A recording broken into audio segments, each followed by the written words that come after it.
Hi friends, मैं हूं नरेश अलगुंडे और आप सभी का स्वागत है हमारे यूट्यूब चैनल पे।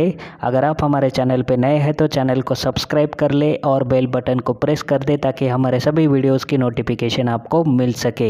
दोस्तों, न्यूमेरिकल मेथड्स के पिछले वीडियो में हमने एग्जांपल्स ऑन गॉस साइडल मेथड्स देखे हैं, जिसमें हमने उसकी प्रोसीजर और एग्जाम्पल देखे हैं। तो आज के इस वीडियो में हम न्यूमेरिकल मेथड्स का आखिरी पार्ट यानी कि जैकोबिज इटरेशन मेथड की शुरुआत करने वाले हैं, जिसमें हम उसकी प्रोसेस और उस पर डिपेंडेंट एग्जाम्पल देखने वाले हैं। तो इस मेथड पर भी 6 मार्क्स का क्वेश्चन आपको एग्जामिनेशन में पूछा जा सकता है, तो इसलिए ये मेथड भी दोस्तों इम्पोर्टेंट है। और ये वीडियो न्यूमेरिकल मेथड्स इस यूनिट का आखिरी वीडियो है, साथ ही साथ हमारे सिलेबस का भी। तो वीडियो को आखिर तक देखिएगा और अगर वीडियो पसंद आए तो इस वीडियो को लाइक करें और अपने दोस्तों के साथ शेयर करें।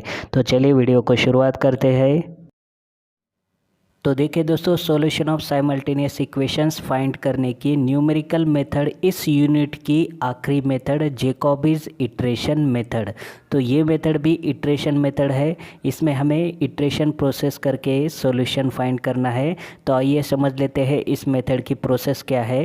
Consider the system of equations a1x plus b1y plus c1z equal to d1, ये है इक्वेशन नंबर 1। फिर a2x plus b2y plus c2z equal to d2, ये है इक्वेशन 2। और a3x plus b3y plus c3z equal to d3, ये है equation number 3। In which coefficients a1, b2 and c3 are large. तो ये हमें सिस्टम ऑफ साइमल्टेनियस इक्वेशन दी गई है, जिसमें फर्स्ट इक्वेशन में प्रेजेंट x का कोएफिशिएंट a1 सबसे लार्ज है, सेकंड इक्वेशन में प्रेजेंट y वेरिएबल का कोएफिशिएंट b2 ये लार्ज है, और थर्ड इक्वेशन में प्रेजेंट z वेरिएबल का कोएफिशिएंट c3 ये लार्ज वैल्यू है। तो आइए देखते हैं यहाँ पे हमें क्या क्या स्टेप्स करने होंगे। तो फर्स्ट स्टेप है यहाँ पे arrange the given equations in leading diagonal form and find x, y, z from equations 1, 2 and 3 respectively. तो ये स्टेप हमने गॉस साइडल मेथड में भी देखी थी, जिसमें हमें क्या करना होता है, दिए गए तीनों इक्वेशन लीडिंग डायगोनल फॉर्म में अरेंज करने होते हैं। यानी कि हमें इस तरह से अरेंज करने होंगे जिसमें फर्स्ट इक्वेशन में प्रेजेंट x का कोएफिशिएंट सबसे लार्ज होना चाहिए, सेकंड इक्वेशन में y वेरिएबल का कोएफिशिएंट लार्ज होना चाहिए, और थर्ड इक्वेशन में z वेरिएबल का कोएफिशिएंट लार्ज होना चाहिए। तो इस तरह से हमें लीडिंग डायगोनल फॉर्म में पहले तीनों इक्वेशन अरेंज करने होंगे। फिर उसके बाद उन तीनों इक्वेशन से हमें x, y और z इन तीनों के लिए इक्वेशंस बनाने होंगे। उसे हम इक्वेशन 1, इक्वेशन 2 और इक्वेशन 3 ये नाम देंगे। या फिर अगर हमने दिए गए तीनों इक्वेशन को नंबरिंग दे दी है, इक्वेशन 1, इक्वेशन 2 और इक्वेशन 3, तो इन x, y, z के इक्वेशंस को हम इक्वेशन 4, इक्वेशन 5 और इक्वेशन 6 ये नंबरिंग दे देंगे। अब ये फर्स्ट स्टेप करने के बाद हमें सेकंड स्टेप क्या करनी है, देखिए। For first iteration put x equal to 0, y equal to 0, z equal to 0 in equations 1, 2 and 3 to find first approximate values of x, y, z, that is x1, y1, z1। तो हमें first iteration में क्या करना है, जो हमने first step में x, y और z इन तीनों के लिए इक्वेशन बनाए हैं, उन तीनों इक्वेशन में हमें x, y और z इन तीनों की वैल्यू 0 सब्स्टिट्यूट करनी है, और हमें x1, y1 और z1 इन तीनों की वैल्यूज यानी कि हमें first approximate values of x, y और z फाइंड करने होंगे। तो हमें यहाँ पे ये किस तरह से करना होगा, x1 की वैल्यू फाइंड करते समय हमें x के इक्वेशन में y और z की वैल्यू 0 सब्स्टिट्यूट करनी होगी। फिर y1 की वैल्यू फाइंड करते समय हमें y के इक्वेशन में x और z की वैल्यू 0 सब्स्टिट्यूट करनी होगी, और z1 की वैल्यू फाइंड करते समय हमें z के इक्वेशन में x और y की वैल्यू 0 सब्स्टिट्यूट करनी होगी, और ये तीनों वैल्यूज फाइंड करने होंगे। तो इस तरह से हमें फर्स्ट इटरेशन परफॉर्म करना है जैकोबिज इटरेशन मेथड में। अब फर्स्ट इटरेशन परफॉर्म करने के बाद हमें नेक्स्ट स्टेप यानी कि सेकंड इटरेशन किस तरह से परफॉर्म करना है, देखिए। For second iteration put x equal to x1, y equal to y1 and z equal to z1 in equations 1, 2 and 3 to find second approximate values of x, y, z, that is x equal to x2, y equal to y2 and z equal to z2। तो इस तरह से हमें second iteration करना है, यानी कि हमें क्या करना है, फर्स्ट इटरेशन में जो हमने x1, y1 और z1 के वैल्यूज़ फाइंड किए हैं, वो वैल्यूज़ हमें सेकंड इटरेशन परफॉर्म करते समय यूज़ करने हैं इक्वेशन 1, इक्वेशन 2 और इक्वेशन 3 यानी कि जो हमने x y z के लिए इक्वेशन बनाए हैं उन तीनों इक्वेशन में हमें x की जगह पे x1, y की जगह पे y1 और z की जगह पे z1 ये वैल्यूज सब्स्टिट्यूट करने हैं और हमें x y z के वैल्यूज़ फाइंड करने हैं, यानी कि x2, y2 और z2 के वैल्यूज़ फाइंड करने हैं। x2 की वैल्यू फाइंड करते समय हमें y की जगह पे y1 और z की जगह पे z1 सब्स्टिट्यूट करना होगा इक्वेशन 1 में। y2 की वैल्यू फाइंड करते समय इक्वेशन 2 में x की जगह पे x1, z की जगह पे z1 सब्स्टिट्यूट करना होगा और z2 की वैल्यू फाइंड करते समय इक्वेशन 3 में x की जगह पे x1, y की जगह पे y1 ये दोनों वैल्यू सब्स्टिट्यूट करने होंगे और z2 की वैल्यू फाइंड करनी होगी। तो इस तरह से हमें सेकंड इटरेशन परफॉर्म करते जाना है और उसके बाद हमें आगे क्या करना है, continue this process in this way till the difference between two consecutive approximation is very small और निग्लिजिबल। तो हमें आगे की इटरेशन परफॉर्म करते समय यही प्रोसेस कंटिन्यू करते जाना है। तो ये प्रोसेस हमें कब तक करनी होगी, जब तक हमारे दो अप्रोक्सीमेशंस के वैल्यू में का डिफरेंस ये स्मॉल नहीं आ जाता या फिर निग्लिजिबल नहीं आ जाता, तब तक हमें ये प्रोसेस कंटिन्यू करनी होगी। तो इस तरह से हमें जैकोबिस इटरेशन मेथड परफॉर्म करनी है। तो फर्स्ट स्टेप में हमें दिए गए तीनों इक्वेशन लीडिंग डायगोनल फॉर्म में अरेंज करने होंगे और x y z के लिए इक्वेशन बनाने होंगे, जिसे हम इक्वेशन 1, इक्वेशन 2 और इक्वेशन 3 ये नंबरिंग दे देंगे। फिर फर्स्ट इटरेशन में हमें x, y और z इन तीनों की वैल्यू 0 सब्स्टिट्यूट करनी होगी इक्वेशन 1, इक्वेशन 2 और इक्वेशन 3 में और x1, y1 और z1 इन तीनों के वैल्यूज़ फाइंड करने होंगे। फिर सेकंड इटरेशन करते समय x की जगह पे x1, y की जगह पे y1, z की जगह पे z1 ये तीनों वैल्यूज़ हमें इक्वेशन 1, इक्वेशन 2 और इक्वेशन 3 में सब्स्टिट्यूट करने होंगे और सेकंड अप्रॉक्सीमेट वैल्यूज़ यानी कि x2, y2 और z2 के वैल्यूज़ फाइंड करने होंगे। और इसी तरह से ये प्रोसेस हमें कंटिन्यू करते जाना है। जितने हमें इटरेशंस क्वेश्चन में परफॉर्म करने के लिए कहा गया है उतने इटरेशन हमें यहाँ पे परफॉर्म करने होंगे। तो इस तरह से हमें ये जैकोबिस इटरेशन मेथड अप्लाई करनी है। तो ये प्रोसेस हम एग्जाम्पल की सहायता से समझ लेते हैं। तो आइए देखते हैं first question on Jacobi's iteration method. तो देखिए फर्स्ट एग्जांपल क्या है जैकोबिस इटरेशन मेथड का। Solve the following equations by Jacobi's method. 5x + 2y + z = 12, x + 4y + 2z = 15, x + 2y + 5z = 20। तो ये है कंप्लीट क्वेश्चन। 6 मार्क्स के लिए आपको ये क्वेश्चन पूछा जा सकता है और अगर ये क्वेश्चन 6 मार्क्स के लिए पूछा जाए तो हमें यहाँ पे 3 इटरेशंस परफॉर्म करने होंगे। तो यहाँ पे हमें क्वेश्चन में कितने इटरेशन परफॉर्म करने हैं ये नहीं बताया गया है, लेकिन हम यहाँ पे 3 इटरेशंस परफॉर्म करेंगे। तो देखते हैं इसका सॉल्यूशन बाय यूजिंग जैकोबिस मेथड। तो सबसे पहले हम आंसर में लिखेंगे गिवन इक्वेशंस आर। तो दिए गए तीनों इक्वेशन हम लीडिंग डायगोनल फॉर्म में पहले लिख देंगे। तो यहाँ पे हम देख सकते हैं फर्स्ट इक्वेशन में x का कोएफिशिएंट लार्ज है, सेकंड इक्वेशन में y का कोएफिशिएंट लार्ज है और थर्ड इक्वेशन में z का कोएफिशिएंट लार्ज है। तो हम यहाँ पे ये तीनों इक्वेशन लिख देंगे। 5x + 2y + z = 12, फिर x + 4y + 2z = 15 और आखिर में x + 2y + 5z = 20। तो इस तरह से हमें ये तीनों इक्वेशन लिखने होंगे लीडिंग डायगोनल फॉर्म में। अब इन तीनों इक्वेशन से हमें x y z के लिए इक्वेशन बनाने होंगे। तो हम क्या करेंगे, फर्स्ट इक्वेशन से x के लिए इक्वेशन बनाएंगे, सेकंड इक्वेशन से हम y के लिए इक्वेशन बनाएंगे और थर्ड इक्वेशन से हम z वेरिएबल के लिए इक्वेशन बनाएंगे। तो अगर हमने फर्स्ट इक्वेशन को सिंप्लीफाई करके x की वैल्यू कैलकुलेट की तो हमें x = इक्वेशन मिलेगा 1/5 इंटू ब्रैकेट में 12 - 2y - z ब्रैकेट क्लोज। तो ये मिलेगा हमें x के लिए इक्वेशन। इसे हम लिखेंगे इक्वेशन नंबर 1। फिर सेकंड इक्वेशन को सिंप्लीफाई करके अगर हम y की वैल्यू फाइंड करें तो हमें y = मिलेगा 1/4 इंटू ब्रैकेट में 15 - x - 2z ब्रैकेट क्लोज। इसे हम लिखेंगे इक्वेशन 2। और थर्ड इक्वेशन से अगर हम z के लिए इक्वेशन बनाएं तो हमें z = मिलेगा 1/5 इंटू ब्रैकेट में 20 - x - 2y ब्रैकेट क्लोज। इसे हम लिखेंगे लिखेंगे इक्वेशन नंबर 3। अब यहाँ पे हमें ये तीनों इक्वेशन मिल गए हैं x, y और z वेरिएबल के लिए। अब इसके बाद हमें फर्स्ट इटरेशन परफॉर्म करना है, तो हम नेक्स्ट स्टेप में लिखेंगे हेडिंग फर्स्ट इटरेशन।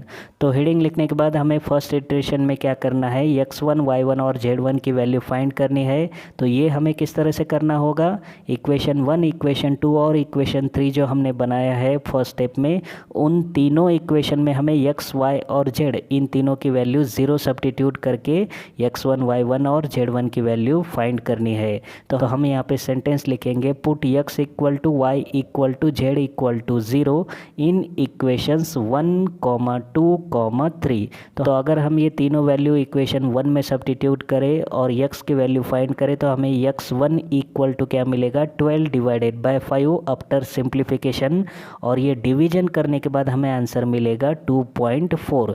तो हमें यहाँ पे x1 की वैल्यू मिलेगी 2.4। अब इसके बाद हमें इक्वेशन 2 में x, y और z इन तीनों की वैल्यू 0 सब्स्टिट्यूट करनी है।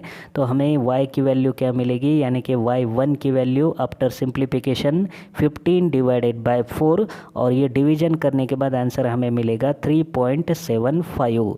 अब इसके बाद हमें फर्स्ट इटरेशन की आखिरी वैल्यू यानी कि z1 की वैल्यू फाइंड करनी है। तो हम इक्वेशन 3 में ये तीनों वैल्यू 0 सब्स्टिट्यूट कर देंगे। तो हमें यहाँ पे z1 इक्वल टू मिलेगा आफ्टर सिंप्लीफिकेशन 20 डिवाइडेड बाय 5, और डिवीजन करने के बाद आंसर हमें मिलेगा 4।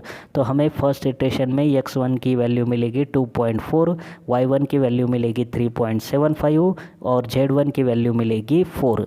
तो इस तरह से हमें फर्स्ट इटरेशन परफॉर्म करना है।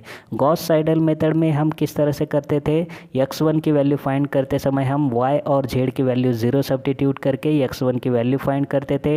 फिर y1 की वैल्यू फाइंड करते समय हम x की लेटेस्ट वैल्यू यानी कि x की जगह पे हम x1 की वैल्यू सब्स्टिट्यूट करते थे और z की वैल्यू 0 सब्स्टिट्यूट करते थे। लेकिन हमें जैकोबिज इटरेशन मेथड में ऐसा नहीं करना है, हमें x, y और z इन तीनों के वैल्यू 0 सब्स्टिट्यूट करने होंगे इक्वेशन 1, इक्वेशन 2 और इक्वेशन 3 में, और x1, y1, z1 की वैल्यू फाइंड करनी होगी। तो ये है डिफरेंस इन दोनों मेथड में। तो यहाँ पे हमने फर्स्ट इटरेशन के सभी वैल्यूज़ कैलकुलेट कर लिए हैं। अब इसके बाद हम परफॉर्म करेंगे सेकंड इटरेशन। तो हम नेक्स्ट स्टेप में लिखेंगे हेडिंग सेकंड इटरेशन। तो हमें सेकंड इटरेशन में क्या करना है, x2, y2 और z2 की वैल्यू फाइंड करनी है। तो हमें ये किस तरह से करना होगा, फर्स्ट इटरेशन में जो हमने वैल्यूज़ फाइंड किए हैं x1, y1 और z1 की, ये तीनों वैल्यूज़ हमें इक्वेशन 1, इक्वेशन 2 और इक्वेशन 3 में सब्स्टिट्यूट करने होंगे। तो हम पहले यहाँ पे सेंटेंस लिखेंगे put x equal to x1 equal to 2.4, y equal to y1 equal to 3.75, z equal to z1 equal to 4 in equations 1, 2 and 3। तो हमें इक्वेशन 1, इक्वेशन 2 और इक्वेशन 3 इन तीनों में यही वैल्यू सब्स्टिट्यूट करने होंगे। तो देखिए यहाँ पे हम x2, y2 और z2 इन तीनों की वैल्यू किस तरह से फाइंड करेंगे। पहले हम इक्वेशन 1 में y की जगह पे y1, z की जगह पे z1 की वैल्यू सब्स्टिट्यूट करेंगे। तो हमें x की वैल्यू यानी कि x2 की वैल्यू क्या मिलेगी, 12 माइनस 2 इंटू ब्रैकेट में 3.75 bracket close minus 4 divided by 5, और ये कैलसी में कैलकुलेशन करने के बाद आंसर मिलेगा इक्वल टू 0.1। अब इसके बाद हम y2 की वैल्यू फाइंड करेंगे। तो ये हमें किस तरह से करना होगा, इक्वेशन 2 में हम x की जगह पे x1 की वैल्यू, z की जगह पे z1 की वैल्यू सब्स्टिट्यूट करेंगे। तो हमें यहाँ पे y2 इक्वल टू मिलेगा 15 minus 2.4 minus 2 into 4 bracket close divided by 4, और ये कैलकुलेशन करने के बाद हमें आंसर मिलेगा 1.15। तो हमें यहाँ पे y2 की वैल्यू मिलेगी 1.15। अब इसके बाद हम z2 की वैल्यू फाइंड करेंगे। तो ये हमें किस तरह से करना होगा, इक्वेशन 3 में हम x की जगह पे x1, y की जगह पे y1 की वैल्यू सब्स्टिट्यूट करेंगे। तो हमें z2 इक्वल टू मिलेगा 20 माइनस 2.4 माइनस 2 इंटू ब्रैकेट में 3.75 ब्रैकेट क्लोज डिवाइडेड बाय 5, और ये कैलकुलेशन करने के बाद आंसर हमें मिलेगा इक्वल टू 2.02। तो इस तरह से हमें सेकंड इटरेशन परफॉर्म करना है। अब इसके बाद हम परफॉर्म करेंगे आखिरी इटरेशन यानी कि third iteration. Third iteration perform करते समय हम क्या करेंगे, पहले हेडिंग लिखेंगे और हेडिंग लिखने के बाद हमें यहाँ पे क्या करना है, x3, y3 और z3 इन तीनों की वैल्यू फाइंड करनी है। तो ये हमें किस तरह से करना होगा, इक्वेशन 1, इक्वेशन 2 और इक्वेशन 3 में हमें x की जगह पे x2 की वैल्यू, y की जगह पे y2 की वैल्यू और z की जगह पे z2 की वैल्यू सब्स्टिट्यूट करना होगा और x3, y3 और z3 की वैल्यू फाइंड करनी होगी। तो हम यहाँ पे पहले सेंटेंस लिख देंगे, put x equal to x2 equal to 0.1, y equal to y2 equal to 1.15, z equal to z2 equal to 2.02 in equations 1, 2 and 3। तो इस तरह से सेंटेंस लिखना है और वैल्यूज़ फाइंड करना है। तो देखिए यहाँ पे हम पहले x की वैल्यू यानी कि x3 की वैल्यू फाइंड करेंगे। तो x3 की वैल्यू फाइंड करने के लिए हम इक्वेशन 1 में y की जगह पे y2 और z की जगह पे z2 की वैल्यू सब्स्टिट्यूट करेंगे। तो हमें यहाँ पे क्या मिलेगा, equal to 12 minus 2 into bracket में 1.15 bracket close minus 2.02 divided by 5 और ये कैलकुलेशन करने के बाद आंसर मिलेगा इक्वल टू 1.536। तो हमें यहाँ पे x3 की वैल्यू मिल रही है 1.536। अब इसके बाद हम y3 की वैल्यू फाइंड करेंगे। तो हम इक्वेशन 2 में ये वैल्यू सब्स्टिट्यूट कर देंगे। तो हमें यहाँ पे y3 इक्वल टू मिलेगा 15 माइनस 0.1 माइनस 2 इंटू ब्रैकेट में 2.02 ब्रैकेट क्लोज डिवाइडेड बाय 4 और ये कैलसी में हम कैलकुलेशन कर लेंगे तो आंसर हमें मिलेगा 2.715। तो हमें यहाँ पे y3 की वैल्यू मिलेगी 2.715। अब इसके बाद आखिरी वैल्यू यानी कि z3 की वैल्यू फाइंड करेंगे। तो ये हम किस तरह से करेंगे, इक्वेशन 3 में हम x की जगह पे x2 और y की जगह पे y2 की वैल्यू सब्स्टिट्यूट करेंगे। तो हमें यहाँ पे z3 इक्वल टू मिलेगा 20 माइनस 0.1 माइनस 2 इंटू ब्रैकेट में 1.15 ब्रैकेट क्लोज डिवाइडेड बाय 5 और ये कैलकुलेशन करने के बाद आंसर हमें मिलेगा 3.52। तो इस तरह से हमें थर्ड इटरेशन में x3, y3 और z3 की वैल्यू फाइंड करनी होगी। तो हमने यहाँ पे सभी वैल्यूज़ फाइंड कर लिए हैं। तो हम यहाँ पे क्या करेंगे, अब फाइनल आंसर लिखेंगे नेक्स्ट स्टेप में। Therefore x equal to x3 equal to 1.536, y equal to y3 equal to 2.715, z equal to z3 equal to 3.52। तो हमें यहाँ पे क्वेश्चन में कितने इटरेशन परफॉर्म करने हैं ये नहीं बताया गया था। तो हमने यहाँ पे अप टू थर्ड इटरेशन तक परफॉर्म किया है और x, y, z के वैल्यूज़ फाइंड किए हैं। तो आपको क्वेश्चन में जितने इटरेशन परफॉर्म करने के लिए कहा जाए उतने इटरेशन आप परफॉर्म कीजिएगा और x, y, z के वैल्यूज़ फाइंड कीजिएगा।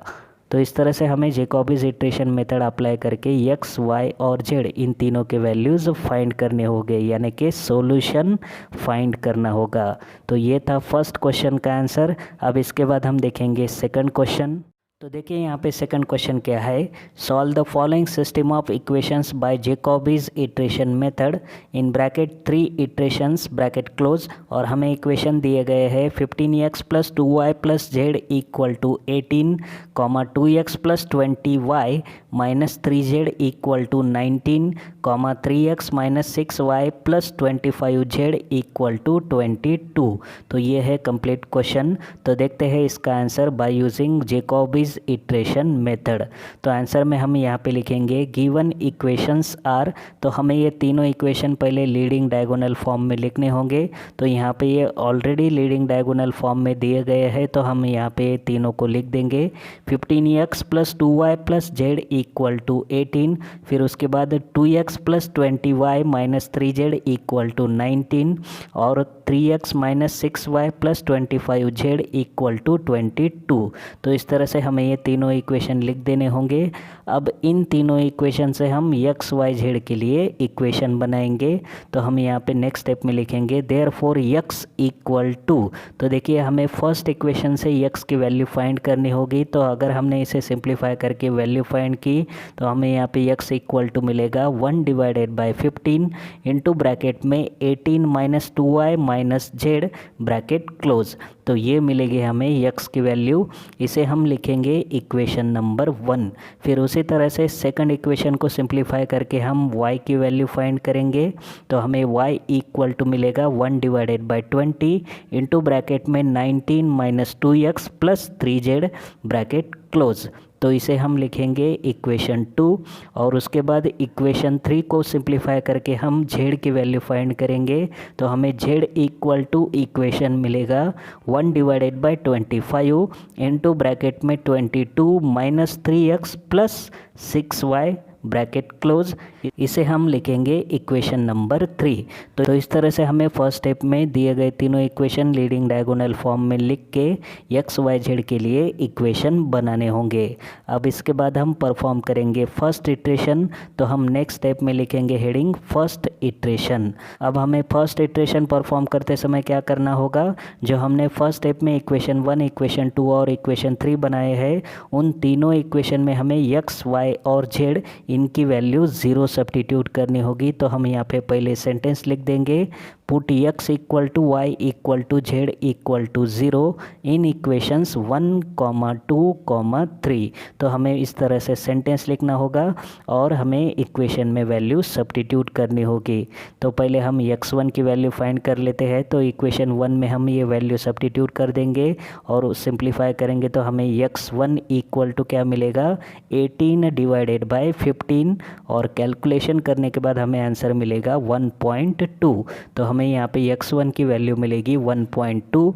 अब इसके बाद हम y1 की वैल्यू फाइंड करेंगे। तो ये हम किस तरह से करेंगे, इक्वेशन 2 में हम ये वैल्यू सब्स्टिट्यूट करेंगे। तो हमें यहाँ पे y1 इक्वल टू मिलेगा 19 डिवाइडेड बाई 20 और डिवीजन करने के बाद आंसर मिलेगा 0.95। इसके बाद हम z1 की वैल्यू फाइंड करेंगे। तो ये हम किस तरह से करेंगे, इक्वेशन 3 में हम ये वैल्यू सब्स्टिट्यूट करेंगे। तो हमें यहाँ पे z1 इक्वल टू क्या मिलेगा, 22 डिवाइडेड बाई 25 और डिवीजन करने के बाद आंसर मिलेगा 0.88। तो इस तरह से हमें यहाँ पे फर्स्ट इटरेशन परफॉर्म करके x1, y1 और z1 की वैल्यूज़ फाइंड करनी होगी। अब इसके बाद हम परफॉर्म करेंगे second iteration. Second iteration perform करने के लिए हम पहले यहाँ पे हेडिंग लिख देंगे सेकंड इटरेशन। और सेकंड इटरेशन में हमें क्या करना है, x2, y2 और z2 की वैल्यू फाइंड करनी है। तो ये हम किस तरह से करेंगे, इक्वेशन 1, इक्वेशन 2 और इक्वेशन 3 में हम फर्स्ट इटरेशन में जो हमने वैल्यूज़ फाइंड किए हैं वो वैल्यू हम सब्स्टिट्यूट करेंगे। x की जगह पे x1 की वैल्यू, y की जगह पे y1 की वैल्यू, z की जगह पे z1 की वैल्यू सब्स्टिट्यूट करके। तो हम यहाँ पे पहले सेंटेंस लिख देंगे, put x equal to x1 equal to 1.2, y equal to y1 equal to 0.95, z equal to z1 equal to 0.88 in equations 1, 2 and 3। तो हमें इन तीनों इक्वेशन में ये वैल्यू सब्स्टिट्यूट करने होंगे और x2, y2 और z2 की वैल्यू फाइंड करनी होगी। तो हम पहले x2 की वैल्यू फाइंड करेंगे। इक्वेशन 1 में हम ये वैल्यू सब्स्टिट्यूट अगर करें तो हमें क्या मिलेगा, equal to 18 minus 2 into bracket में 0.95 bracket close minus 0.88 divided by 15 और कैलसी में कैलकुलेशन करने के बाद आंसर हमें मिलेगा 1.015। अब इसके बाद हम y2 की वैल्यू फाइंड करेंगे। तो ये हम किस तरह से करेंगे, इक्वेशन 2 में हम ये वैल्यू सब्स्टिट्यूट अगर करें तो हमें y2 इक्वल टू क्या मिलेगा, 19 माइनस 2 इंटू ब्रैकेट में 1.2 bracket close plus 3 into bracket में 0.88 ब्रैकेट क्लोज डिवाइडेड बाई 20 और ये कैलकुलेशन करने के बाद आंसर हमें मिलेगा 0.962। तो हमें यहाँ पे y2 की वैल्यू मिलेगी 0.962। अब इसके बाद हम फाइनल वैल्यू यानी कि सेकंड इटरेशन की आखिरी वैल्यू z2 फाइंड करेंगे। तो इक्वेशन 3 में हम ये वैल्यू सब्स्टिट्यूट अगर करें तो हमें z2 इक्वल टू मिलेगा 22 माइनस 3 इंटू ब्रैकेट में 1.2 bracket close plus 6 into bracket में 0.95 ब्रैकेट क्लोज डिवाइडेड बाय 25 और कैलसी में अगर हम कैलकुलेशन कर ले तो इसका आंसर हमें क्या मिलेगा, 0.964। तो इस तरह से हमें सेकंड इटरेशन में x2, y2 और z2 की वैल्यू फाइंड करनी होगी। अब इसके बाद हम परफॉर्म करेंगे आखिरी इटरेशन यानी कि थर्ड इटरेशन। तो नेक्स्ट स्टेप में हम लिखेंगे हेडिंग थर्ड इटरेशन। अब हेडिंग लिखने के बाद हमें यहाँ पे क्या करना है, x3, y3 और z3 की वैल्यूज़ फाइंड करनी होगी। तो ये हम किस तरह से करेंगे इक्वेशन 1, इक्वेशन 2 और इक्वेशन 3 में हम x की जगह पे x2 की वैल्यू, y की जगह पे y2 की वैल्यू और z की जगह पे z2 की वैल्यू सब्स्टिट्यूट करेंगे और x3, y3 और z3 की वैल्यू फाइंड करेंगे। तो पहले हम सेंटेंस यहाँ पे लिख देंगे, put x equal to x2 equal to 1.015, y equal to y2 equal to 0.962, z equal to z2 equal to 0.964 in equations 1, 2 and 3। तो इस तरह से सेंटेंस लिखना है और इक्वेशन 1, 2 और 3 इन तीनों में यही वैल्यूज़ हमें सब्स्टिट्यूट करना है। तो देखिए यहाँ पे x3 इक्वल टू हमें क्या मिलेगा, ये वैल्यू सब्स्टिट्यूट करने के बाद 18 - 2 इंटू ब्रैकेट में 0.962 bracket close minus 0.964 divided by 15 और कैलकुलेशन करने पर आंसर हमें मिलेगा इक्वल टू 1.007। तो यहाँ पे हमें x3 की वैल्यू मिलेगी 1.007। अब इसके बाद हम कैलकुलेट करेंगे y3 की वैल्यू। तो इक्वेशन 2 में हम ये वैल्यू सब्स्टिट्यूट कर देंगे तो हमें y3 इक्वल टू मिलेगा 19 - 2 इंटू ब्रैकेट में 1.015 bracket close plus 3 into bracket में 0.964 ब्रैकेट क्लोज डिवाइडेड बाय 20 और कैलकुलेशन करने पर आंसर हमें क्या मिलेगा इक्वल टू 0.9931। तो इस तरह से हमें यहाँ पे y3 की वैल्यू मिलेगी 0.9931। अब इसके बाद आखिरी वैल्यू थर्ड इटरेशन की यानी कि z3 की वैल्यू फाइंड करेंगे हम। तो इक्वेशन 3 में हम ये वैल्यू सब्स्टिट्यूट कर देंगे तो हमें क्या मिलेगा, z3 equal to 22 - 3 into bracket में 1.015 bracket close plus 6 into bracket में 0.962 ब्रैकेट क्लोज डिवाइडेड बाय 25 और कैलसी में अगर हम कैलकुलेशन कर ले तो हमें इसका आंसर मिलेगा 0.9891। तो इस तरह से हमें थर्ड इटरेशन में x3, y3 और z3 की वैल्यू फाइंड करनी होगी। अब ये तीनों वैल्यू हमने फाइंड कर लिया है तो हम यहाँ पे अब फाइनल आंसर लिखेंगे। तो नेक्स्ट स्टेप में हमें इस तरह से लिखना होगा final answer, therefore x equal to x3 equal to value क्या आ रही है 1.007 और इसे हम अप्रॉक्सीमेटली इक्वल टू लिख सकते हैं 1। उसी तरह से y equal to y3 equal to 0.9931 ये वैल्यू आ रही है और इसे भी हम अप्रॉक्सीमेटली इक्वल टू क्या लिख सकते हैं 1, या फिर हमने अप्रॉक्सीमेटली इक्वल टू नहीं लिखा तो भी चलेगा, डायरेक्टली हम ये वैल्यू लिख सकते हैं। और final value z equal to z3 equal to 0.9891 और इसे अगर हमने अप्रॉक्सीमेटली इक्वल टू लिखा तो आंसर आएगा 1। तो इस तरह से हमें जैकोबिज इटरेशन मेथड की सहायता से x, y, z के वैल्यूज़ फाइंड करने होंगे। तो ये था सेकंड क्वेश्चन। इसके बाद हम देखेंगे नेक्स्ट क्वेश्चन। दोस्तों यहाँ पे तीसरा क्वेश्चन क्या है, solve by Jacobi's iteration method up to 3 iterations only 30x plus y plus z equal to 32, x plus 30y plus z equal to 32, x plus y plus 30z equal to 32। तो ये है complete question. तो हमें यहाँ पे जैकोबिज iteration method की सहायता से इस दिए गए सिस्टम ऑफ साइमल्टेनियस इक्वेशन को सिंप्लीफाई करना है अप टू 3 इटरेशंस। तो हमें यहाँ पे 3 इटरेशंस परफॉर्म करके x, y, z के वैल्यूज़ फाइंड करने हैं। तो देखते हैं इसका सॉल्यूशन। आंसर में हम लिखेंगे गिवन इक्वेशंस आर। तो यहाँ पे हम देख सकते हैं ये तीनों equation already leading diagonal form में प्रेजेंट है। फर्स्ट इक्वेशन में x का कोएफिशिएंट लार्ज है, सेकंड इक्वेशन में y का कोएफिशिएंट लार्ज है और थर्ड इक्वेशन में z का कोएफिशिएंट लार्ज है। तो हम यहाँ पे डायरेक्टली ये तीनों इक्वेशन लिख देंगे। 30x plus y plus z equal to 32, फिर x plus 30y plus z equal to 32 और x plus y plus 30z equal to 32। तो इस तरह से हमें लीडिंग डायगोनल फॉर्म में लिखना होगा। अब इन तीनों इक्वेशन से हम x, y, z के लिए इक्वेशन बनाएंगे। तो फर्स्ट इक्वेशन को अगर हम सिंप्लीफाई करें और x की वैल्यू फाइंड करें तो हमें यहाँ पे x इक्वल टू क्या मिलेगा 1 डिवाइडेड बाय 30 इंटू ब्रैकेट में 32 minus y minus z bracket close. इसे हम लिखेंगे इक्वेशन 1। फिर सेकंड इक्वेशन को सिंप्लीफाई करके हम y के लिए इक्वेशन बनाएंगे तो हमें y इक्वल टू मिलेगा 1 डिवाइडेड बाय 30 इंटू ब्रैकेट में 32 minus x minus z bracket close. इसे हम लिखेंगे इक्वेशन 2 और थर्ड इक्वेशन को सिंप्लीफाई करके हम जेड के लिए इक्वेशन बनाएंगे तो हमें जेड इक्वल टू मिलेगा 1/30 इंटू ब्रैकेट में 32 minus x minus y bracket close. तो इसे हम लिखेंगे इक्वेशन नंबर 3। तो इस तरह से हमें फर्स्ट स्टेप में दिए गए तीनों इक्वेशन लीडिंग डायगोनल फॉर्म में लिखने होंगे और इन तीनों इक्वेशन से हम एक्स वाई जेड के लिए इक्वेशन बनाएंगे। अब इसके बाद हम परफॉर्म करेंगे फर्स्ट इटरेशन। फर्स्ट इटरेशन के लिए हम नेक्स्ट स्टेप में लिखेंगे हेडिंग फर्स्ट इटरेशन और हेडिंग लिखने के बाद हम यहाँ पे पहले सेंटेंस लिखेंगे put x equal to y equal to z equal to 0 in equations 1, 2, 3। तो इस तरह से हमें पहले सेंटेंस लिखना होगा, यानी कि हमें क्या करना है, इक्वेशन 1, इक्वेशन 2 और इक्वेशन 3 में x, y, z इन तीनों की वैल्यू 0 सब्स्टिट्यूट करनी होगी। तो हमें यहाँ पे x1, y1 और z1 की वैल्यू मिल जाएगी। तो हम ये वैल्यूज़ फाइंड कर लेते हैं।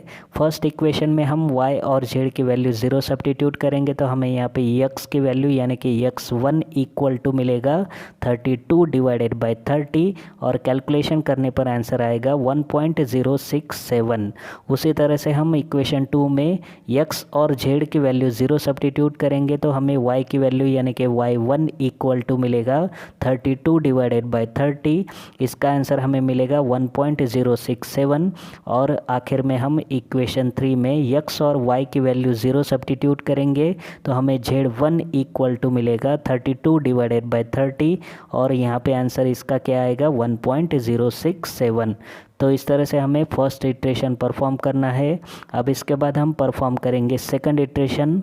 तो हम नेक्स्ट स्टेप में लिखेंगे हेडिंग सेकंड इटरेशन और हेडिंग लिखने के बाद हमें यहाँ पे क्या करना है, x2, y2 और z2 की वैल्यू फाइंड करनी है। तो ये हम किस तरह से करेंगे, देखिए यहाँ पे हम पहले सेंटेंस लिखेंगे put x equal to x1 equal to 1.067, y equal to y1 equal to 1.067 and z equal to z1 equal to 1.067 in equations 1, 2 and 3।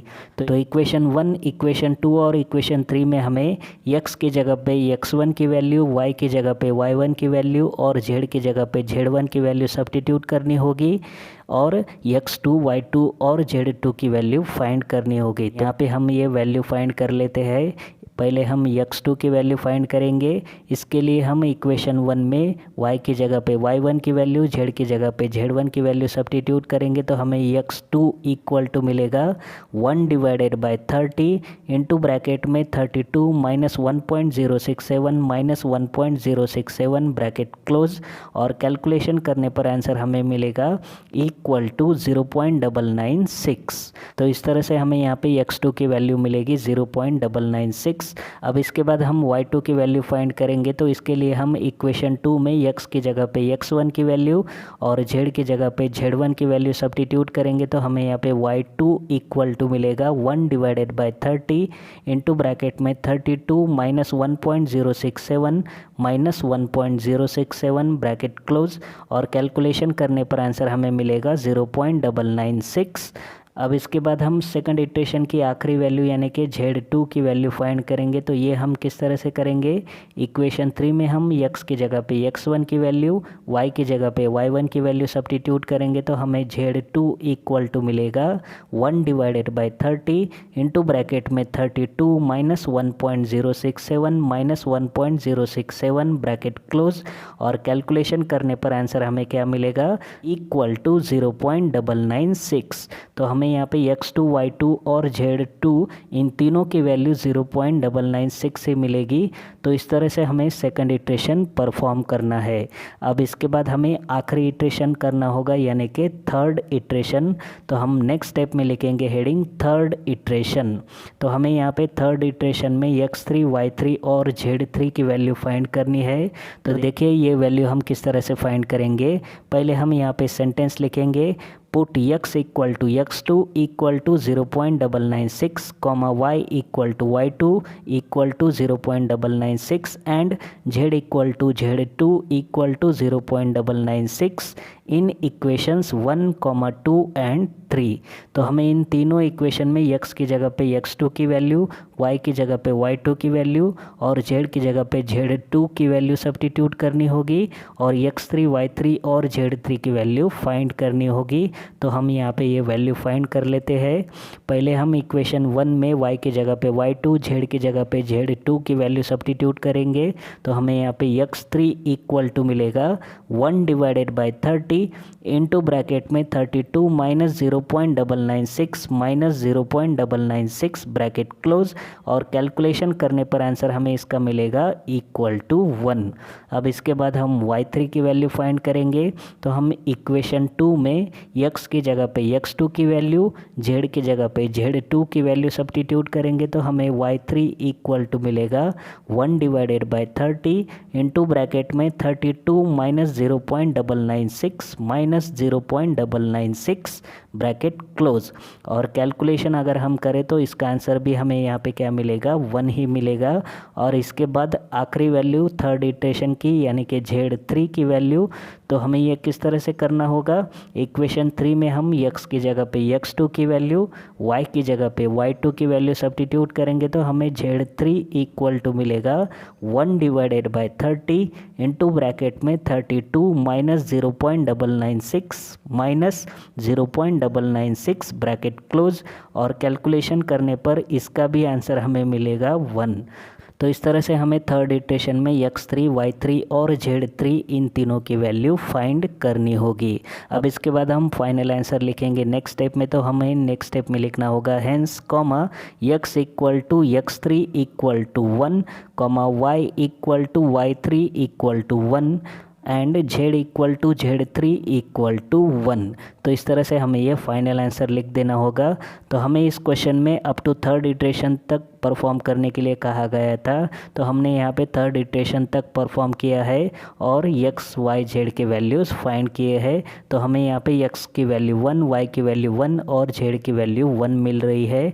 तो इस तरह से हमें ये क्वेश्चन सिंप्लीफाई करना होगा by using Jacobi's iteration method. अब इसके बाद हम देखेंगे नेक्स्ट क्वेश्चन क्या है, solve by Jacobi's method in bracket 3 iterations only bracket close. और हमें इक्वेशन दिए गए हैं 4x plus y plus 2z equal to 12 comma minus x plus 11y plus 4z equal to 33 comma 2x minus 3y plus 8z equal to 20। तो ये तीनों equation हमें दिए गए हैं और इन तीनों इक्वेशन का सॉल्यूशन यानी कि x, y, z की वैल्यू हमें फाइंड करनी है by using Jacobi's method up to 3 iterations. तो देखते हैं इसका सॉल्यूशन। आंसर में हम लिखेंगे गिवन इक्वेशंस आर। तो इक्वेशन लिखते समय हमें यहाँ पे क्या करना होगा, ये तीनों इक्वेशन लीडिंग डायगोनल फॉर्म में अरेंज करने होंगे। तो यहाँ पे हम देख सकते हैं फर्स्ट इक्वेशन में x का कोएफिशिएंट लार्ज है, सेकंड इक्वेशन में y का कोएफिशिएंट लार्ज है और थर्ड इक्वेशन में z का कोएफिशिएंट लार्ज है। तो ये तीनों इक्वेशन हम एज इट इज़ लिख देंगे। फर्स्ट इक्वेशन हम लिखेंगे 4x plus y plus 2z equal to 12। फिर उसके बाद second equation minus x plus 11y plus 4z equal to 33 और उसके बाद third equation 2x minus 3y plus 8z equal to 20। तो इस तरह से हमें लीडिंग डायगोनल फॉर्म में ये तीनों इक्वेशन लिख देने होंगे। अब इन तीनों इक्वेशन से हमें x, y, z के लिए इक्वेशन बनाने होंगे। तो ये हम किस तरह से बनाएंगे, देखिए फर्स्ट इक्वेशन को सिंप्लीफाई करके हम x की वैल्यू यानी कि x के लिए इक्वेशन बनाएंगे। तो हमें x इक्वल टू क्या मिलेगा, 1 डिवाइडेड बाय 4 इंटू ब्रैकेट में 12 minus y minus 2z bracket close, इसे हम लिखेंगे इक्वेशन 1। फिर सेकंड इक्वेशन को सिंप्लीफाई करके हम y के लिए इक्वेशन बनाएंगे। तो हमें y इक्वल टू मिलेगा 1 डिवाइडेड बाय 11 इंटू ब्रैकेट में 33 plus x minus 4z bracket close, इसे हम लिखेंगे इक्वेशन नंबर 2। फिर उसके बाद थर्ड इक्वेशन को सिंप्लीफाई करके हम z के लिए इक्वेशन बनाएंगे। तो हमें z इक्वल टू मिलेगा 1 डिवाइडेड बाय 8 इंटू ब्रैकेट में 20 minus 2x plus 3y bracket close, इसे हम लिखेंगे इक्वेशन 3। तो हमें फर्स्ट स्टेप में एक्स वाई जेड के लिए इक्वेशन बनाने थे, तो हमने यहाँ पे बना लिए हैं। अब इसके बाद हम परफॉर्म करेंगे फर्स्ट इटरेशन। तो नेक्स्ट स्टेप में हम लिखेंगे हेडिंग फर्स्ट इटरेशन। तो हमें यहाँ पे फर्स्ट इटरेशन में क्या करना है, x1 y1 और z1 की वैल्यू फाइंड करनी है। तो ये हम किस तरह से करेंगे, जो हमने फर्स्ट स्टेप में इक्वेशन 1, इक्वेशन 2 और इक्वेशन 3 बनाए हैं x y z वेरिएबल के लिए, इन तीनों इक्वेशन में हम x y और z इन तीनों की वैल्यू 0 सब्स्टिट्यूट करेंगे। तो हम पहले यहाँ पे सेंटेंस लिख देंगे, put x equal to y equal to z equal to 0 in equations 1, 2 and 3। तो इस तरह से हमें सेंटेंस लिखना होगा और x y z की वैल्यू हमें 0 सब्स्टिट्यूट करनी होगी इन तीनों इक्वेशन में। तो हमें यहाँ पे पहली वैल्यू यानी कि x इक्वल टू क्या मिलेगा, अब लिखते समय हम यहाँ पे x1 लिखेंगे। तो हमें x1 इक्वल टू क्या मिलेगा, ये तीनों वैल्यू सब्स्टिट्यूट करने के बाद 12 डिवाइडेड बाय 4। तो ये हमने किस तरह से किया है, इक्वेशन 1 में हमने ये वैल्यू सब्स्टिट्यूट की है। तो सिंप्लीफिकेशन के बाद हमें क्या मिलेगा, 12 डिवाइडेड बाय 4 और डिवीजन करने के बाद आंसर मिलेगा 3। तो हमें यहाँ पे x1 की वैल्यू मिल रही है 3। अब इसके बाद हम y1 की वैल्यू कैलकुलेट करेंगे। तो हम इक्वेशन 2 में x y z इन तीनों की वैल्यू 0 सब्स्टिट्यूट कर देंगे। तो हमें यहाँ पे y1 इक्वल टू क्या मिलेगा, आफ्टर सिंप्लीफिकेशन 33 डिवाइडेड बाय 11 और डिवीजन करने के बाद आंसर हमें मिलेगा 3। अब इसके बाद फाइनल वैल्यू फर्स्ट इटरेशन की, यानी कि हम इक्वेशन 3 में x y z की वैल्यू अगर 0 सब्स्टिट्यूट करेंगे तो हमें यहाँ पे z1 इक्वल टू मिलेगा 20 डिवाइडेड बाय 8 आफ्टर सिंप्लीफिकेशन और डिवीजन करने के बाद इसका आंसर मिलेगा 2.5। तो हमें यहाँ पे फर्स्ट इटरेशन में x1 y1 और z1 की वैल्यू कैलकुलेट करनी थी। तो हमने यहाँ पे कैलकुलेट कर ली है। अब इसके बाद हमें करना होगा सेकंड इटरेशन। तो नेक्स्ट स्टेप में हम लिखेंगे हेडिंग सेकंड इटरेशन और हेडिंग लिखने के बाद हमें यहाँ पे सेंटेंस लिखना होगा, put x equal to x1 equal to 3, y equal to y1 equal to 3, z equal to z1 equal to 2.5 in equations 1, 2, 3। तो हमें सेकंड इटरेशन के लिए क्या करना है, इक्वेशन 1, 2 और 3 इन तीनों इक्वेशन में x की जगह पे x1 की वैल्यू, y की जगह पे y1 की वैल्यू, z की जगह पे z1 की वैल्यू सब्स्टिट्यूट करनी है और x2, y2 और z2 की वैल्यू कैलकुलेट करनी है। तो हम पहले x2 की वैल्यू कैलकुलेट करेंगे। तो इक्वेशन 1 में हम y की जगह पे y1, z की जगह पे z1 की वैल्यू सब्स्टिट्यूट कर देंगे। तो हमें यहाँ पे क्या मिलेगा, equal to 1 divided by 4 into square bracket में 12 माइनस 3 माइनस 2 इंटू ब्रैकेट में 2.5 ब्रैकेट क्लोज और ये स्क्वायर ब्रैकेट क्लोज। अब ये कैलकुलेशन हम कैलसी में कर लेंगे तो हमें यहाँ पे इसका आंसर मिलेगा 1। तो यहाँ पे हमें x2 की वैल्यू मिल रही है 1। अब इसके बाद हम कैलकुलेट करेंगे y2 की वैल्यू। तो y2 की वैल्यू के लिए हम इक्वेशन 2 में x की जगह पे x1, z की जगह पे z1 की वैल्यू सब्स्टिट्यूट करेंगे। तो हमें y2 इक्वल टू मिलेगा 1 divided bye 11 into square bracket में 33 प्लस 3 माइनस 4 इंटू ब्रैकेट में 2.5 ब्रैकेट क्लोज और इसका कैलकुलेशन करने के बाद हमें आंसर मिलेगा 2.364। तो इस तरह से हमें y2 की वैल्यू मिलेगी 2.364। अब इसके बाद हम सेकंड इटरेशन की आखिरी वैल्यू यानी कि z2 की वैल्यू कैलकुलेट करेंगे। तो ये हम किस तरह से करेंगे, इक्वेशन 3 में हम x की जगह पे x1 की वैल्यू, y की जगह पे y1 की वैल्यू सब्स्टिट्यूट करेंगे। तो हमें z2 इक्वल टू मिलेगा 1 divided bye 8 into square bracket में 20 minus 2 into 3 plus 3 into 3 bracket close और कैलकुलेशन करने के बाद आंसर हमें मिलेगा 2.875। तो हमें सेकंड इटरेशन में z2 की वैल्यू मिलेगी 2.875।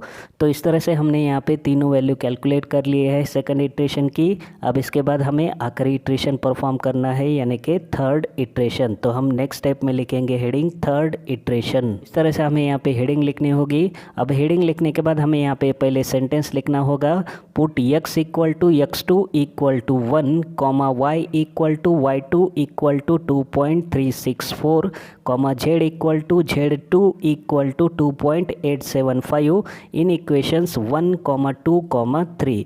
तो हमें इक्वेशन 1, 2 और 3 इन तीनों इक्वेशन में x की जगह पे x2 की वैल्यू, y की जगह पे y2 की वैल्यू और z की जगह पे z2 की वैल्यू सब्स्टिट्यूट करनी है और x3, y3, z3 की वैल्यू कैलकुलेट करनी है। तो हम पहले x3 की वैल्यू कैलकुलेट करेंगे।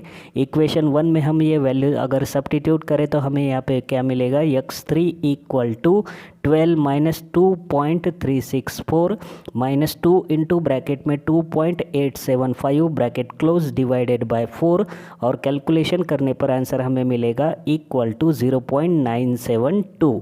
अब इसके बाद हम कैलकुलेट करेंगे y3 की वैल्यू। तो हम इक्वेशन 2 में ये वैल्यू अगर सब्स्टिट्यूट करें तो हमें y3 इक्वल टू मिलेगा 33 प्लस 1 माइनस 4 इंटू ब्रैकेट में 2.875 ब्रैकेट क्लोज डिवाइडेड बाय 11 और इसका कैलकुलेशन अगर हम कैलसी में कर ले तो हमें यहाँ पे आंसर मिलेगा 2.045। अब इसके बाद आखिरी वैल्यू यानी कि Z3 की वैल्यू। तो हम इक्वेशन 3 में ये वैल्यूज़ अगर सब्स्टिट्यूट कर दे तो हमें Z3 इक्वल टू मिलेगा 20 minus 2 into 1 plus 3 into bracket में 2.364 ब्रैकेट क्लोज डिवाइडेड बाय 8 और कैलकुलेशन करने पर आंसर हमें मिलेगा 3.137। तो इस तरह से हमें यहाँ पे थर्ड इटरेशन परफॉर्म करके x3, y3 और z3 की वैल्यू कैलकुलेट करनी होगी।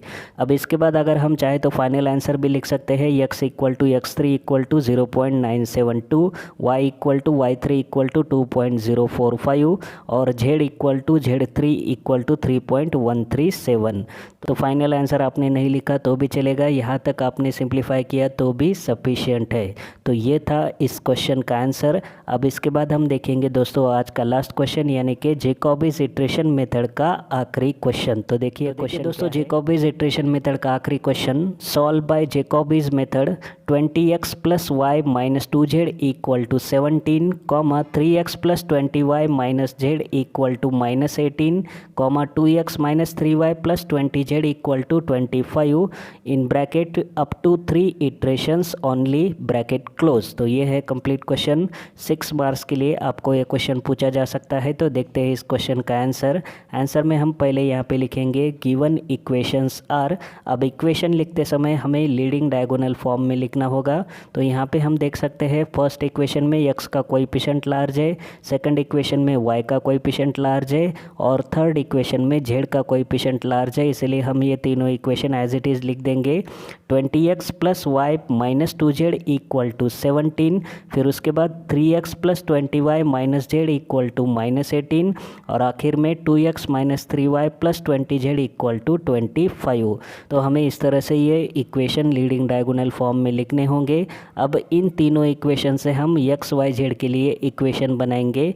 तो हम फर्स्ट इक्वेशन को सिंप्लीफाई करके x की वैल्यू यानी कि x के लिए इक्वेशन अगर बनाए तो हमें x इक्वल टू मिलेगा 1 डिवाइडेड बाई 20 इंटू ब्रैकेट में 17 minus y plus 2z bracket close. इसे हम लिखेंगे इक्वेशन 1।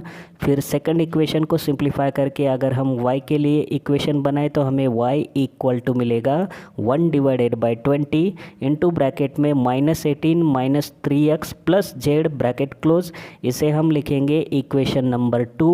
और थर्ड इक्वेशन को अगर हम सिंप्लीफाई करें और z की वैल्यू फाइंड करें तो हमें z इक्वल टू मिलेगा 1 डिवाइडेड बाई 20 इंटू ब्रैकेट में 25 minus 2x plus 3y bracket close. इसे हम लिखेंगे इक्वेशन नंबर 3। तो इस तरह से हमें फर्स्ट स्टेप में x y z के लिए इक्वेशन बनाने होंगे। अब इसके बाद हम परफॉर्म करेंगे फर्स्ट इटरेशन। तो हमें नेक्स्ट स्टेप में हेडिंग लिखनी होगी फर्स्ट इटरेशन। फर्स्ट इटरेशन में हमें क्या करना है, x1 y1 और z1 इन तीनों की वैल्यूज़ कैलकुलेट करनी है। तो ये हमें किस तरह से करना होगा, जो हमने फर्स्ट स्टेप में इक्वेशन 1, इक्वेशन 2 और इक्वेशन 3 बनाए हैं उन तीनों इक्वेशन में हमें x, y और z इन तीनों की वैल्यू 0 सब्स्टिट्यूट करनी होगी। तो हम पहले यहाँ पे सेंटेंस लिख देंगे, put x equal to y equal to z equal to 0 in equations 1, 2, 3। तो इस तरह से हम सेंटेंस लिख देंगे और ये तीनों वैल्यू हम इक्वेशन 1, इक्वेशन 2 और इक्वेशन 3 में सब्स्टिट्यूट कर देंगे। तो हमें यहाँ पे फर्स्ट वैल्यू यानी कि x की वैल्यू हमें क्या मिलेगी, तो लिखते समय हम यहाँ पे x1 लिखेंगे और इसकी वैल्यू हमें क्या मिलेगी, ये तीनों वैल्यू सब्स्टिट्यूट करने के बाद 17 डिवाइडेड बाई 20 और इसका डिवीजन करने के बाद आंसर हमें मिलेगा 0.85। अब इसके बाद हम कैलकुलेट करेंगे y1 की वैल्यू। तो इक्वेशन 2 में हम ये वैल्यू अगर सब्स्टिट्यूट कर देंगे तो हमें यहाँ पे y1 इक्वल टू मिलेगा -18 डिवाइडेड बाई 20 और डिवीजन करने के बाद आंसर मिलेगा -0.9। अब इसके बाद फर्स्ट इटरेशन की आखिरी वैल्यू यानी कि z1 की वैल्यू हम कैलकुलेट करेंगे। तो इक्वेशन 3 में हम x y z की वैल्यू 0 सब्स्टिट्यूट कर देंगे तो हमें यहाँ पे सिंप्लीफिकेशन के बाद क्या मिलेगा, z1 equal to 25 divided by 20 और डिवीजन करने के बाद आंसर हमें मिलेगा 1.25। तो इस तरह से हमें फर्स्ट इटरेशन में x y z की वैल्यू 0 सब्स्टिट्यूट करनी है इक्वेशन 1, इक्वेशन 2 और इक्वेशन 3 में और x1, y1 और z1 की वैल्यू कैलकुलेट करनी है। अब इसके बाद हमें परफॉर्म करना है सेकंड इटरेशन। तो नेक्स्ट स्टेप में हम लिखेंगे हेडिंग सेकंड इटरेशन। अब हेडिंग लिखने के बाद हमें यहाँ पे पहले सेंटेंस लिखना होगा, put x equal to x1 equal to 0.85, y equal to y1 equal to -0.9, z equal to z1 equal to 1.25 in equations 1, 2, 3। तो फर्स्ट इटरेशन में जो हमने वैल्यूज़ कैलकुलेट किए हैं वो वैल्यूज़ हमें सेकंड इटरेशन में सब्स्टिट्यूट करके x2, y2 और z2 की वैल्यूज़ फाइंड करनी है। तो हम पहले इस तरह से सेंटेंस लिख देंगे। अब ये तीनों वैल्यू हम इक्वेशन 1, इक्वेशन 2 और इक्वेशन 3 में सब्स्टिट्यूट कर देंगे तो हमें यहाँ पे फर्स्ट वैल्यू यानी कि x2 इक्वल टू क्या मिलेगा, 17 माइनस इंटू ब्रैकेट में -0.9 ब्रैकेट क्लोज +2 इंटू ब्रैकेट में 1.25 ब्रैकेट क्लोज डिवाइडेड बाय 20। अब वैल्यू सब्स्टिट्यूट करते समय हमें क्या करना है, तो जब भी नेगेटिव वैल्यू आए तो उसे हमें पहले ब्रैकेट में लिख देना होगा ताकि हमारी गलती ना हो और हमारा आंसर करेक्ट आ सके। तो इसीलिए हम यहाँ पे ब्रैकेट में लिखेंगे नेगेटिव वैल्यू को और इसका कैलकुलेशन हम कैलसी में कर लेंगे तो हमें यहाँ पे इसका आंसर मिलेगा 1.02। तो हमें x2 की वैल्यू यहाँ पे मिल रही है 1.02। अब इसके बाद हम इक्वेशन 2 में ये वैल्यू सब्स्टिट्यूट कर देंगे तो हमें y2 इक्वल टू मिलेगा -18 -3 इंटू ब्रैकेट में 0.85 ब्रैकेट क्लोज +1.25 डिवाइडेड बाय 20 और कैलकुलेशन करने के बाद आंसर हमें मिलेगा इक्वल टू -0.965। अब इसके बाद हम कैलकुलेट करेंगे z2 की वैल्यू। तो हम इक्वेशन 3 में ये वैल्यू सब्स्टिट्यूट कर देंगे तो हमें z2 इक्वल टू मिलेगा 25 -2 इंटू ब्रैकेट में 0.85 ब्रैकेट क्लोज +3 इंटू ब्रैकेट में -0.9 ब्रैकेट क्लोज डिवाइडेड बाय 20 और कैलकुलेशन करने के बाद हमें इसका आंसर मिलेगा 1.03। तो इस तरह से हमने सेकंड इटरेशन में x2, y2 और z2 की वैल्यू फाइंड कर ली है। अब इसके बाद हमें फाइनल इटरेशन यानी कि थर्ड इटरेशन परफॉर्म करना है तो हम नेक्स्ट स्टेप में लिखेंगे हेडिंग थर्ड इटरेशन और थर्ड इटरेशन में हमें x3, y3 और z3 इन तीनों की वैल्यू फाइंड करनी है। तो देखिए ये वैल्यू हम किस तरह से फाइंड करेंगे। पहले हम यहाँ पे सेंटेंस लिख देंगे, put x equal to x2 equal to 1.02, y equal to y2 equal to -0.965, z equal to z2 equal to 1.03 in equations 1, 2, 3। तो इन तीनों इक्वेशन में हमें ये वैल्यू सब्स्टिट्यूट करने होंगे जो हमने सेकंड इटरेशन में फाइंड किए हैं। तो देखिए यहाँ पे हमें x3, y3 और z3 की क्या वैल्यू मिलती है। पहले हम इक्वेशन 1 में ये वैल्यू सब्स्टिट्यूट कर देंगे तो हमें यहाँ पे x3 इक्वल टू मिलेगा 17 माइनस इंटू ब्रैकेट में -0.965 ब्रैकेट क्लोज +2 इंटू ब्रैकेट में 1.03 ब्रैकेट क्लोज डिवाइडेड बाय 20 और इसका कैलकुलेशन करने के बाद हमें आंसर मिलेगा 1.001। अब इसके बाद हम कैलकुलेट करेंगे y3 की वैल्यू। तो हमें इक्वेशन 2 में ये वैल्यू सब्स्टिट्यूट करनी होंगी। तो हमें यहाँ पे y3 इक्वल टू मिलेगा -18 -3 इंटू ब्रैकेट में 1.02 bracket close plus 1.03 divided by 20 और इसका कैलकुलेशन करने के बाद आंसर हमें मिलेगा इक्वल टू -1.001। और आखिरी वैल्यू Z3 के लिए हमें इक्वेशन 3 में ये वैल्यू सब्स्टिट्यूट करनी होंगे। तो हमें वैल्यू सब्स्टिट्यूट करने के बाद Z3 इक्वल टू मिलेगा 25 - 2 इंटू ब्रैकेट में 1.02 ब्रैकेट क्लोज +3 इंटू ब्रैकेट में -0.965 ब्रैकेट क्लोज डिवाइडेड बाय 20 और इसका कैलकुलेशन करने के बाद आंसर हमें मिलेगा इक्वल टू 1.003। तो इस तरह से हमें थर्ड इटरेशन में x3, y3 और z3 की वैल्यू कैलकुलेट करनी होगी। इसके बाद अगर हम चाहे तो फाइनल आंसर भी लिख सकते हैं या फिर हमने नहीं लिखा तो भी चलेगा। तो इस तरह से हमें प्रोसेस करके सिस्टम ऑफ साइमल्टेनियस इक्वेशंस को सिंप्लीफाई करना है by using Jacobi's iteration method. तो ये मेथड हमारी न्यूमेरिकल मेथड इस यूनिट की आखिरी मेथड थी और इस मेथड का क्वेश्चन 6 मार्क्स के लिए पूछा जाता है, इसीलिए ये भी मेथड इम्पॉर्टेंट है। ये था दोस्तों जैकोबिज इटरेशन मेथड का आखिरी क्वेश्चन। तो आशा करता हूँ आपको ये जैकोबिज इटरेशन के 5 एग्जाम्पल समझ में आ चुके होंगे। इन्हीं 5 एग्जाम्पल में से एक क्वेश्चन आपको पूछा जा सकता है या फिर इक्वेशन चेंज करके दिए जा सकते हैं। तो अगर आपको इक्वेशन चेंज करके दिए जाए तो यही प्रोसेस करके आपको सॉल्यूशन फाइंड करना होगा। तो ये थी न्यूमेरिकल मेथड्स इस यूनिट की आखिरी मेथड यानी कि जैकोबिज इटरेशन मेथड। और इस मेथड के साथ ही हमारा M2 पेपर का सिलेबस यानी कि applied mathematics for computer engineering group का सिलेबस कंप्लीट होता है। तो ये हमारा आखिरी वीडियो है दोस्तों। तो अगर ये वीडियो आपको पसंद आया होगा तो इस वीडियो को लाइक करें और अपने दोस्तों के साथ शेयर करें। और अभी तक आपने हमारे चैनल को सब्सक्राइब नहीं किया है तो इसे सब्सक्राइब कर लीजिएगा। तो मिलते हैं नेक्स्ट वीडियो में, तब तक के लिए जय हिंद जय भारत।